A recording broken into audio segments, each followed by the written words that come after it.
Yo, yo. Rizzo loop back with another banging reaction video, man. Let's get it. We all about Detroit around here in Michigan. So we got Pony Down Crew, man, the family cartel behind Detroit's $100 million drug empire. Woo, niggas made that much, man. The story of the Pony Down Crew in Detroit. Let's get it.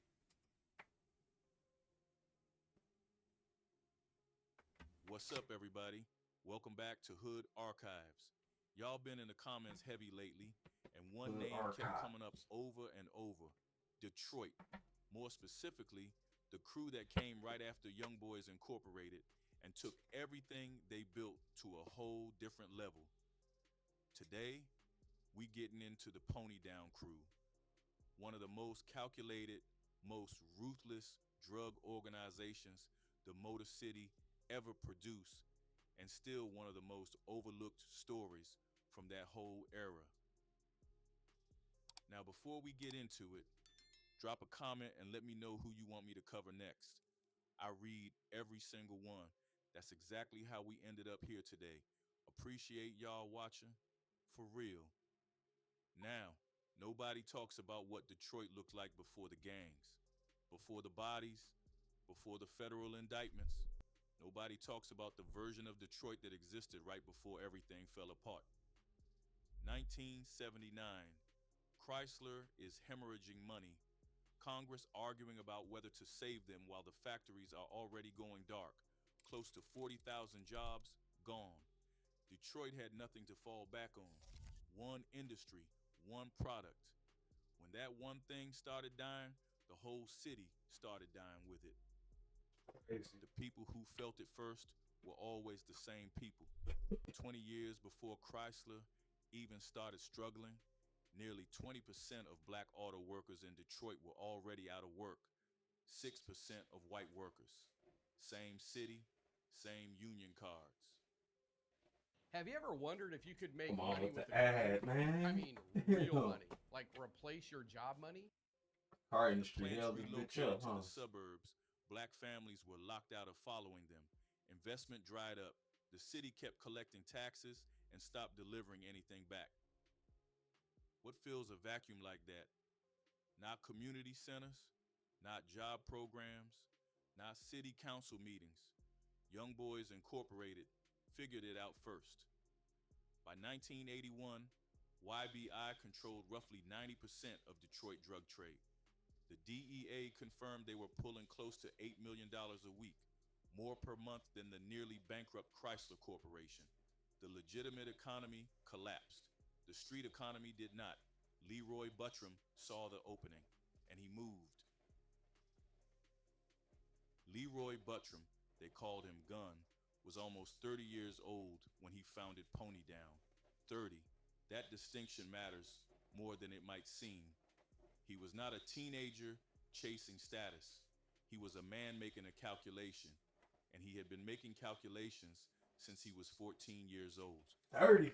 1964. Leroy Buttram is 14, catches his first arrest for burglary. That's where the record starts. But it does not stay there long. Before he is 16, he has charges for auto theft and assault with intent to commit murder. He is 15 years old, facing attempted murder charges. Whatever Leroy Buttram grew up around, whatever the northwest side of Detroit looked like to a young black boy in 1965 with no factory waiting for him, it made him hard and fast. 1970, he catches a conviction: assault with intent to commit armed robbery, 5 years sentence. He serves three, gets paroled in 1973. And this is the part that hits me every time. He tried to go straight. After that parole, after the juvenile charges, after the prison time, Leroy Buttram came back to Detroit and started a home improvement business, rehabbing houses, helping fix up the same neighborhoods the city was letting fall apart.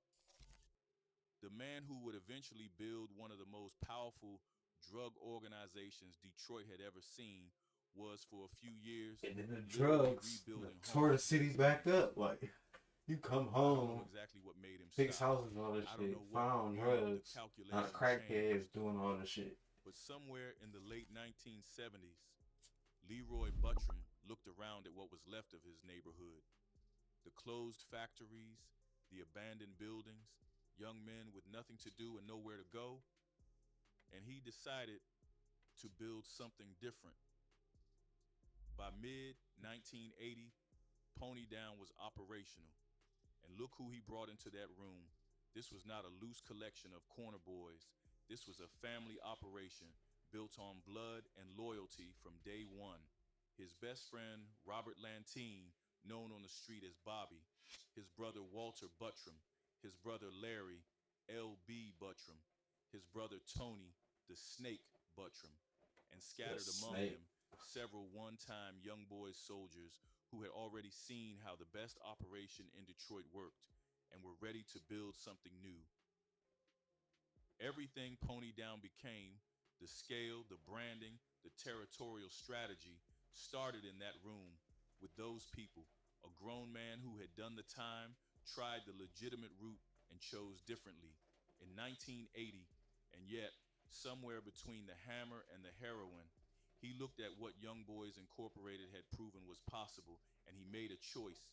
You can call it a bad choice. It was. People died because of it. That's not debatable, but you cannot call it a surprising one. Here's the thing about Young Boys Incorporated that you need to understand before we go any further. YBI didn't just sell drugs, they built a system, a franchise.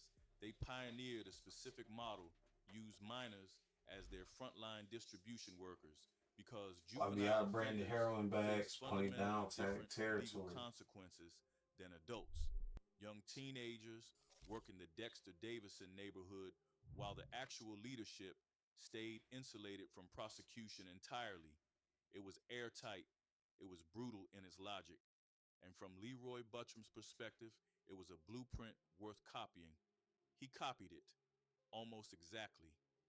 And then he added one thing YBI never had. So Pony Down copied YBI's blueprint. That's crazy. Hey, what's the one thing the nigga had that YBI didn't have? Let's see. An ultimatum. When Ultimatum. Pony Down came for YBI's corners, they didn't just show up and take them. They sent a message first. The message was simple. Have you seen the Oh, them average niggas sent auto the insurance rate message. in Michigan? It's So did they crazy. I start don't know how beefing? anyone Did can they afford to start live beefing? there. That's what I want to Michiganders are know. paying nearly $2,900 per year on average. Skip. Pony Down or pack up and leave town. Join us and turn your back on YBI or get out of the business entirely. That was the offer. And the name of the organization was the offer. Every time someone said the words Pony Down, they were speaking the threat out loud. And then they made sure you could not miss who owned what.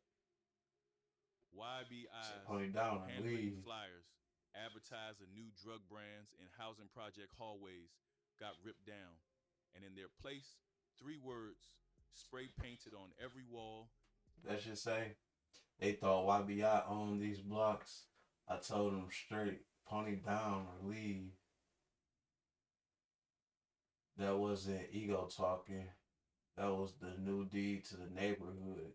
Leroy Gun Buttram, 1983, wiretap. He was wiretap saying that shit. I want to know why they named it Pony Down though.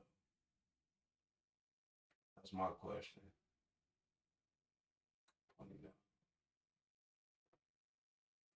Every door, every surface that YBI used to control. I pony down. That wasn't ego, that was a property deed. By 1982, according to Detroit Police Chief Hart's own records, Pony Down was one of only two dominant gangs in the entire city, not a junior organization, a peer, and still growing. Then, December 8th, 1982 happened. The federal government dropped a 41-person racketeering indictment on the entire hierarchy of Young Boys Incorporated. Butch Jones, Raymond Peoples, Seal Murray, Kurt McGurk, all of them. The DEA confirmed the scale at the press conference. The organization that had controlled 90% of Detroit's drug trade lost its entire leadership structure in a single day. Leroy Buttram mobilized immediately. He unleashed his people on corners that had been considered untouchable. He recruited YBI's own enforcers, their runners, their street salesmen, made them offers they could not refuse without consequences. Many didn't have a real choice, but some of YBI's people stayed loyal, and that loyalty cost somebody their life.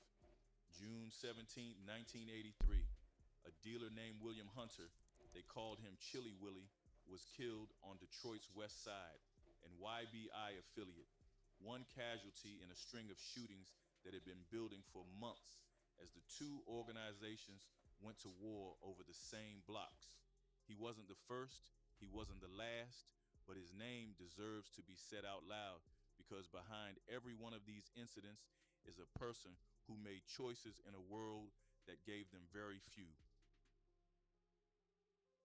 By the end of 1983, Pony Down had seized two of YBI's most important former strongholds, the Herman Gardens Housing Project and the Brewster Douglas Projects, both now under the Pony Down flag.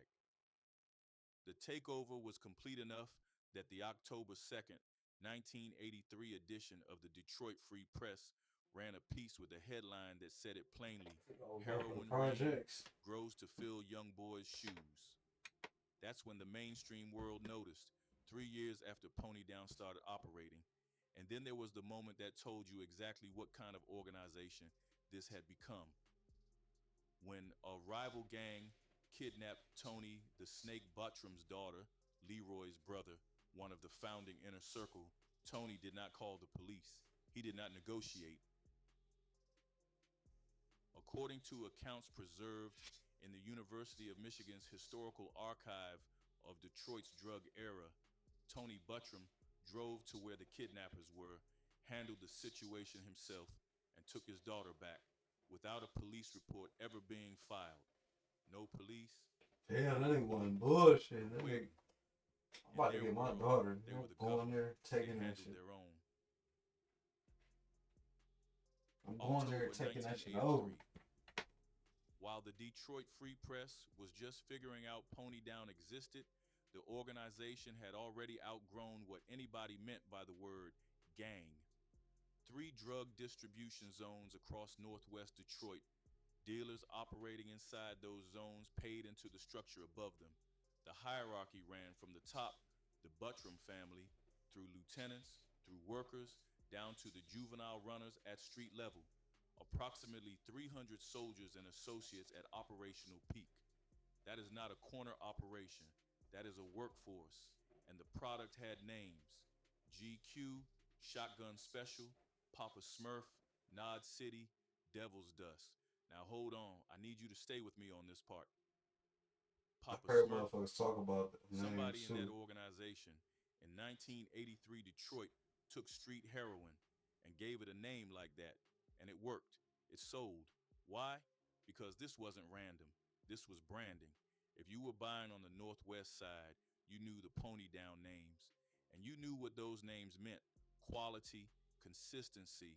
Authorities and later chroniclers estimated Pony Down was generating around $100 million a year at their peak. 100 million, all on heroin before crack ever touched Detroit. Smart founders know something most people miss. Get your domain name even if you're Did not you ready say to launch before your crack business. With ever Wix, you touched can grab Detroit? yours now and then get It's crazy. An MSU sociologist named Carl Taylor began studying Pony Down and YBI back in 1980. He spent years inside these communities, embedded in a way that most academics never get close to. His 1990 book, Dangerous Society, published by Michigan State University Press, documented what he found. And what he found was not disorganized criminals. It was corporate structures, hierarchy, territorial logic, product discipline. He wrote that these gangs had developed organizations with what he called, quote, a concern for the bottom line. The bottom line in Northwest Detroit, while the auto industry was collapsing around them, Pony Down was not simply YBI with a different name.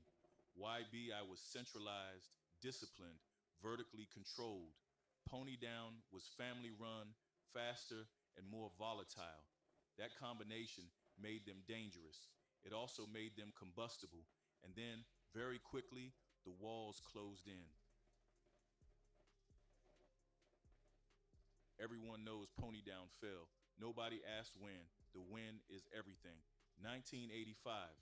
Federal agents close in on the organization. Leroy Buttram Willis Jr., the man who, in the words of Assistant U.S. Attorney Wally Piszczatowski, organized and managed Pony Down, is arrested. His brother Larry, the chief lieutenant who controlled distribution, is arrested. By August 1986, 32 Pony Down members have been swept off the street since the previous November. On August 9th, 1986, Larry Buttram, 30 years old, chief lieutenant, appeared before U.S. District Judge Horace Gilmore in the Eastern District of Michigan and pleaded guilty to distributing heroin and cocaine, 6.5 years in federal prison. Gilmore recommended a facility with drug counseling. Piszczatowski told reporters he definitely helped call the shots. Leroy Buttram Willis Jr. had already been sentenced in May 1986. 12 years in federal prison, $100,000 fine, 12 years. The alleged $100,000 man, fine. Robert Latine, You know how much that was back then? at the time of publication. The government said they had eliminated the major structure of the ring, but they could not find the number 2 man. Think about what that means. 32 members arrested, the founder in prison for 12 years, the chief lieutenant taking 6.5, and the person right below the top of the org chart, still out there. That is a loose end the size of a highway. Whether Latine was ever brought in, whether he cooperated, whether he rebuilt something or simply vanished, that answer is still buried in court records that have not yet been fully surfaced. Now here is the timing piece that reframes everything. Crack cocaine first surfaced in Detroit sometime in 1984 or early 1985. The same window the federal case against Pony Down was being constructed. By the summer of 1985, crack was spreading rapidly across the city. On January 5th, 1986, the Detroit News ran a front-page headline that read, "Addictive New Crack Cocaine Sweeps Detroit." Leroy Buttram was already in federal custody when that headline ran. He built his entire empire on heroin. He never pivoted to crack. He never got the chance. The feds arrested him at the exact moment the Detroit drug market was undergoing the biggest transformation in its history. He missed the whole era. What came next made everything he built look like a rough draft. By 1987, 2 years after Buttram's arrest, Detroit recorded its highest homicide rate per capita ever, around 64 murders per 100,000 residents. The crack wars had consumed the city. And by 1989, a U.S. Attorney's Office report found Detroit ranked first in crack cocaine abuse in the entire country. First for the nation's 6th largest city by population. Who was doing that damage? The Chambers brothers, who rose using the same corporate blueprint YBI had built and Buttram had refined, were at their peak, generating an estimated $3 million per day. Pony Down at its height was doing roughly $274,000 a day if you spread the annual estimate out evenly. The Chambers brothers were doing more than 10 times that. Same blueprint, different product, different scale, different era. Leroy Buttram built the operating system. He just never got to run it on the new hardware. One more detail. Leroy Buttram Jr., the son, later faced drug trafficking charges in Ohio. State charges because the feds had already had his father decades earlier. The pattern does not ask permission to continue. This is how a ramen brand reached over 1 billion Man. people without using social media. In my opinion, going to be one So of he the basically top 2 ad platforms in the future. And took in his he's father's honestly doing a good footsteps. job I right guess he now. started Like doing every crack e-com- probably. 1990, Carl Taylor's book 1990. That's when I was Dangerous born. Society, Michigan State University Press. Taylor spent years inside this world, and he writes something that reads now, 35 years later, like a precise prediction. He wrote that even as Young Boys Incorporated and Pony Down were unraveling, they were being, in his words, quickly and silently replaced by far more sophisticated and highly secretive business operations. He wrote that while Buttram was still inside a cell. He was right. That model did not die when Leroy Buttram went to prison. It spread. It got applied to crack, exponentially more addictive, exponentially more profitable. The organizations that inherited the blueprint made Pony Down look like a proof of concept, which, in a sense, is exactly what it was. The phrase, Pony Down entered Detroit street language and never left. Urban Dictionary defines it right now, present tense, as named after the early 1980s Northwest Detroit gang, meaning to take decisive charge of a situation. The organization ran 5, maybe 6 years. The phrase is still in circulation 40 years on. The organization is gone. HRK. The phrase You're looking on survived. that follow, man. Leroy Gun Buttram served Appreciate his sentence, got out, went quiet, no book, no interviews. He just existed in the same city where he had once moved 300 people through a $100 million operation. He And you watched still the hear crack Pony era. Down to this He day. watched the No Chambers bullshit. brothers rise and fall. But it ain't He really watched like the no BMF era. motherfuckers All claiming of it as a from outside gang. a cell in Motherfuckers Detroit. just be He saying it. died in September 2019, 70 years old. Natural causes. The prosecutor called him someone who organized and managed one of the most significant narcotics operations in Detroit history. He died at 70, quietly, in his city. Make of that what you will. They built the blueprint, and the blueprint is still out here. Still is. It's about time someone talks about man.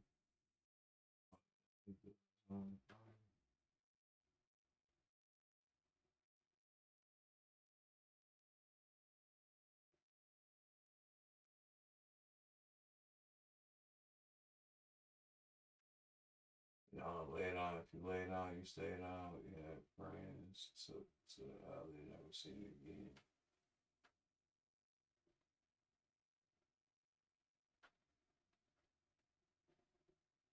They say Pony Down came before we Pony Down about time talking about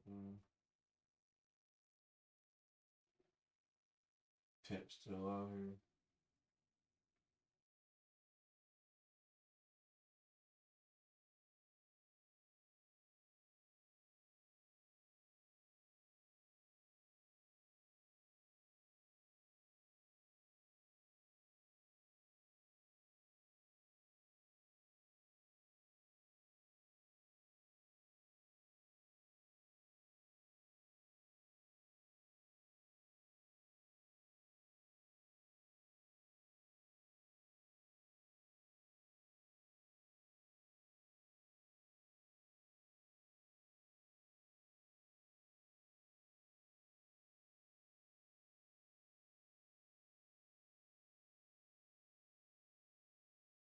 We are the evolution from Earl Flynn. Also, Earl Flynn was out before the Brewsters, the Jeffries across Woodward Avenue, the Ghana crew, the Southwest Detroit crew, before even before the BMF even existed, the downtown Vinewood crews. Detroit is and will always be full of money getters. Peace from the Purple Gang to the Jackson Gang. Well, that's the end of that video, man. Need y'all to like, comment, share, subscribe, download. Tell me what y'all think about it, man. Tell me what I need to improve on my reactions, man. You know? Hey, Rizzo Lu was in the building, man. I'm out this motherfucker. Detroit, stand up, nigga.